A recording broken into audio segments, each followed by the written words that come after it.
There existed a dangerous tribe where every single person was an assassin, meaning, they never thought twice before killing anyone.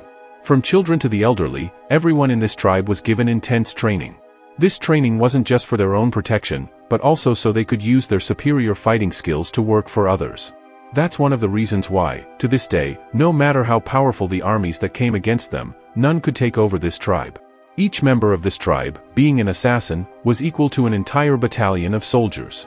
Even within the tribe, there were different levels of assassins, and the highest among them were called the Wolves. It's said that no assassin from the Wolves group had ever been defeated. These elite assassins mostly worked for kings and emperors, and if a king hired them to assassinate another, they could do it with ease. Their fear had begun to spread throughout the kingdoms. Obviously, if massive armies couldn't beat them, then who could? Was there anyone in the world who could defeat even one of them? Now, the story shows the team of wolves on a mission. They were tasked with defeating enemy soldiers and eliminating a king. Disguised as ordinary civilians, they infiltrated the royal grounds where entertainment and dance performances were underway for the king. Slowly, they began executing their plan and started killing the guards. However, the guards soon got suspicious and became alert. But nothing could stand in the way of the wolves group. The strongest member of the group was Martin. Without hesitation, he stepped forward and began attacking the soldiers. Seeing him, the rest of the wolves joined in, taking down all opposition. Their main goal was to eliminate the general and the king. After clearing out the soldiers, they reached the king and killed him with precision. However, more guards kept arriving, seemingly endless in number. Now Martin decided to show off his skills by taking on a challenge. He said he wouldn't use any weapons and would defeat all the enemies alone. And that's exactly what he did. Entering the battlefield empty-handed, Martin took down every soldier who came his way. No one could last even a second in front of him. What kind of technique were these assassins taught? It remained a complete mystery. Soon, the general arrived, taller, stronger, and looking like he might be a worthy opponent to Martin. But Martin wasn't scared at all. He stepped forward and began fighting the general. The battle went on for a while, and the general did manage to land a few hits. But, obviously, no one could defeat Martin. With precision, Martin killed the general too, making the mission a complete success like all their past ones. Now, far away from that empire, we are shown a small village. A general named Ludo lived there. His wife, Titania, had just given birth to a child. Ludo and the entire village were overjoyed. The king of that land was named Oleg, and Ludo had saved his life several times using his remarkable fighting skills. Soldiers from neighboring kingdoms often tried to take over the village, but Ludo's leadership and combat abilities had protected it till now. It was fair to say that just as the wolves were the most powerful in their tribe, Ludo was equally powerful, perhaps even more so. King Oleg knew well that without Ludo, his kingdom would have perished long ago. That's why he was always thankful to him and constantly appreciated his work. Now, with the birth of Ludo's child, the entire village was celebrating. To entertain everyone, Ludo began showcasing his fighting skills, displaying sword techniques on a dummy. The people enjoyed it, knowing that his skills were the very reason they lived in peace. Ludo's sword techniques were strange and unique. Most people couldn't even follow them with their eyes. But among the crowd was a soldier named Ken, who began mocking Ludo, saying that when a real enemy arrives, Ludo won't be able to fight him. The soldier named Ken stepped forward and said, "Why don't you test it yourself? Let's have a one-on-one combat fight, no weapons allowed. The winner will prove who is truly stronger." Ken accepted the challenge, and everyone around was excited to witness it. So, both men began walking toward the battleground. King Oleg tried to warn Ludo, saying, "Don't use too much of your power, Ken might die in the middle of the fight." Soon, the fight between the two began. In this hand-to-hand combat, it was obvious Ludo was far superior. Ken had stepped into this fight with overconfidence. For a long time, they kept attacking each other, but only Ludo was landing real punches. Ken began to realize midway that he couldn't win. That's when he tried to cheat. At one point, Ludo hit Ken hard and threw him backward. Thinking he had already won, Ludo turned to walk toward the king. But Ken, using a hidden weapon, attacked him from behind. Ludo's life was in serious danger. If that knife had struck, it would have killed him. Somehow, Ludo grabbed the weapon and turned it back on Ken. At the last moment, King Oleg rushed in to stop them. "Why are you two fighting among yourselves when the real enemies are outside?" he shouted. Hearing this, Ludo backed off and let Ken go. But by the look on Ken's face, it was clear he would seek revenge on Ludo someday.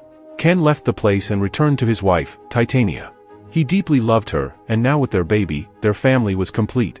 Titania was shown treating Ludo's wounds with medicine. As the two were about to share an intimate moment, their baby began crying. Titania immediately went to check on the child. As she walked toward another house, she encountered a badly wounded woman. It turned out that the same Wolves assassin group had arrived there. They were the ones who injured the woman and also kidnapped Titania's son. They were trying to escape with the child, and some assassins even tried to drag Titania away with them. She screamed loudly. Ludo, still slightly injured, heard his wife scream and rushed outside. But by then, Martin had already grabbed him. It seemed Martin's entire unit had launched a full attack on this territory, possibly with the goal of assassinating the local king. Their first step was to capture the general of this land, Ludo. Following Martin's command, the rest of the assassins took Titania and the baby and began leaving. But just then, Ludo's allies arrived at the scene. A massive battle broke out between the assassins and Ludo's people. Though Ludo's allies were strong, they were clearly facing a superior force. The assassins' fighting skills were significantly advanced. Martin was busy fighting Ludo one-on-one.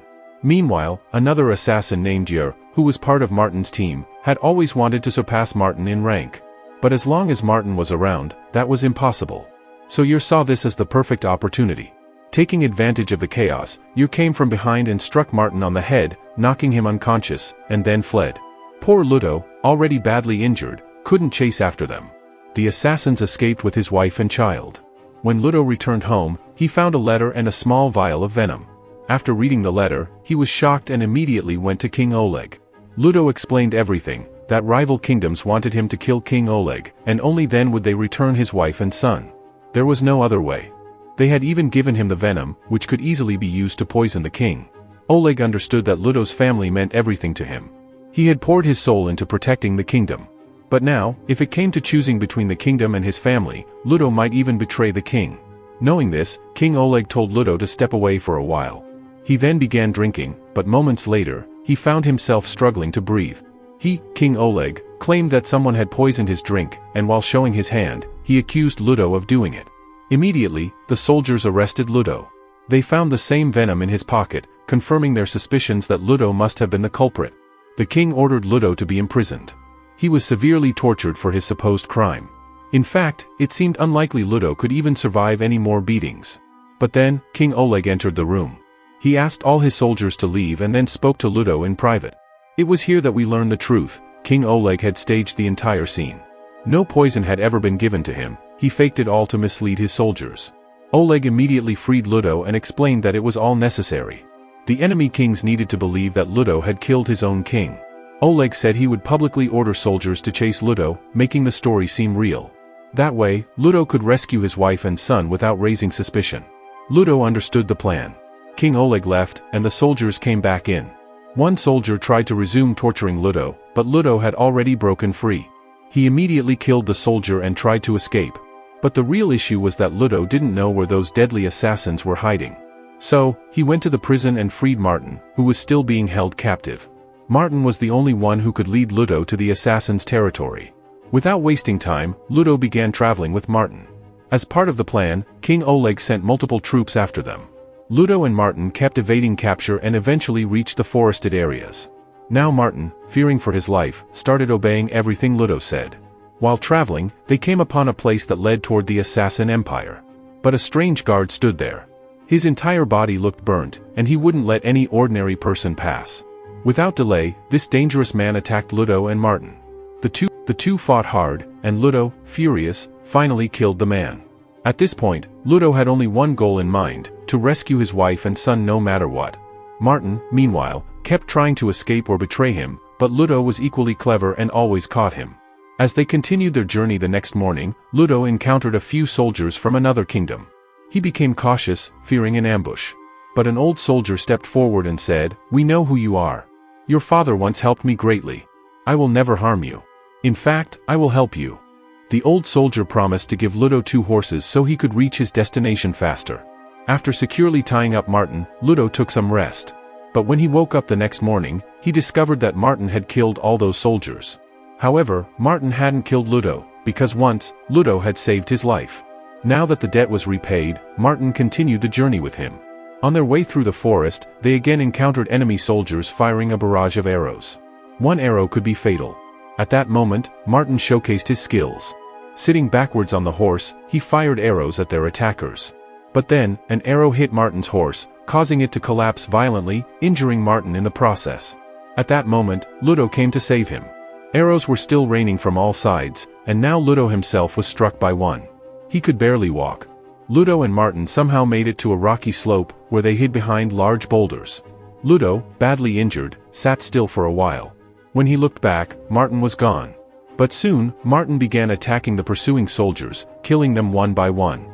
It had become clear, no matter where they went, enemy soldiers would keep following them. So Martin decided to finish them all at once. Because Martin was constantly attacking the soldiers, none of them were able to counterattack. At that moment, the soldiers must have realized who the real Martin was. He wasn't called the strongest assassin of the Wolves group for nothing. Ludo rushed in to help Martin, but instead of just soldiers, he found Ken and all of his men waiting for him. Ken saw that Ludo was badly injured, so defeating him would be easy now. Once again, Ken challenged Ludo to a fight. Ken's allies stepped back as he charged at Ludo with a sword. But as they say, a wounded lion is far more dangerous. Though Ludo was weakened, his skills never left him. Both clashed using their swords, trying to overpower one another. Ken initially kept pushing Ludo back, even trying to throw him off a cliff. But after defending for a while, Ludo showed his true strength, turning the fight around and dealing heavy damage to Ken. Ken's allies watched in shock as Ludo plunged his sword into Ken's body and tossed him off the cliff. Ken died then and there. Before Ken's allies could attack Ludo, Martin arrived and eliminated all three of them, ensuring there would be no trouble ahead. It now seemed like Martin and Ludo had become true friends. After fighting so many enemies, they had somehow survived. Both were wounded and thirsty, so they went to a water source. Martin began wondering, why was he even helping kidnap Ludo's family? Their mission was complete. Ludo had already killed his king, according to the plan. So Martin decided to take Ludo back to his own empire. But then, Martin noticed something in the flowing water. It looked strange. He quickly warned Ludo not to drink it. But it was too late, Ludo had already drunk it. We are shown someone had mixed something into the water, and as a result, both Martin and Ludo fell unconscious. Though slightly aware of their surroundings, they soon saw forest tribesmen approaching them. These tribal people had lived in the forest for generations. After capturing the two, they hung them upside down. A large crowd of tribal members had gathered, seemingly to offer the two as sacrifices.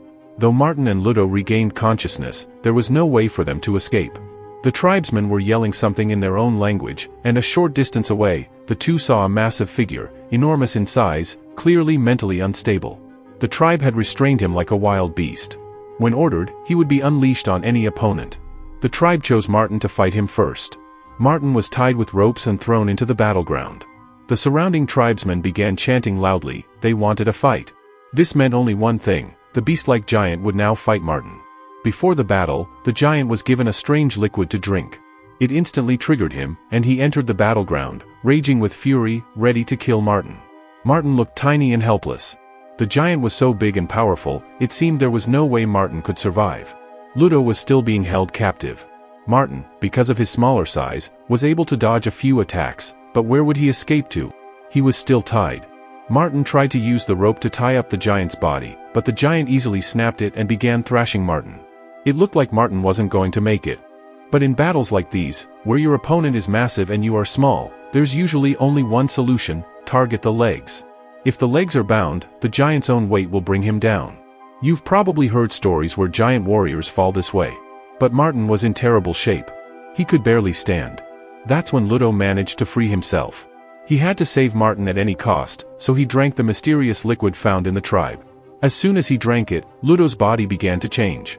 He started seeing strange visions that slowly made him angrier and more unstable. Ludo then sprinted directly toward the battleground and leapt onto the beast, just before it could kill Martin. Ludo attacked the beast with full force. A fierce battle broke out between the two. Meanwhile, the tribe was enjoying the spectacle like an entertainment show. Poor Martin was still unconscious and couldn't witness what was happening. For a while, even the beast dealt heavy blows to Ludo.